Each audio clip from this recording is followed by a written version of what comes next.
Is your podcast too long? Probably. Let's look at some data. This is from a blog post on our website, How Long Should My Podcast Be? And we have this chart from Omni Studio from several years ago, but I think it holds true.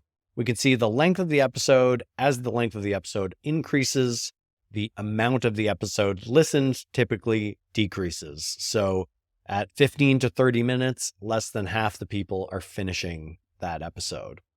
Flipping over to Pod News, we can see James Cridland's article about how long a podcast should be found pretty much the same thing.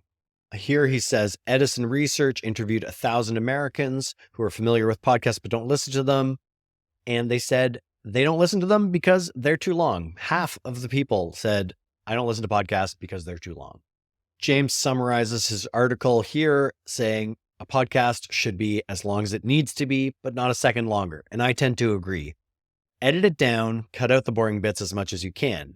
However, making a really tight, short podcast is difficult. It takes more effort. It takes more time. And a lot of podcasters don't have that kind of time and potentially money if you're paying somebody to do it. So make a long podcast if you don't have the capacity to make something really short and tight.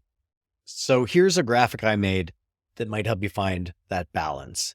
Basically, you can pick two of these. Your show can be easy to produce, long, or good. Good and easy to produce is not going to be a long show. Good and long is not going to be easy, right?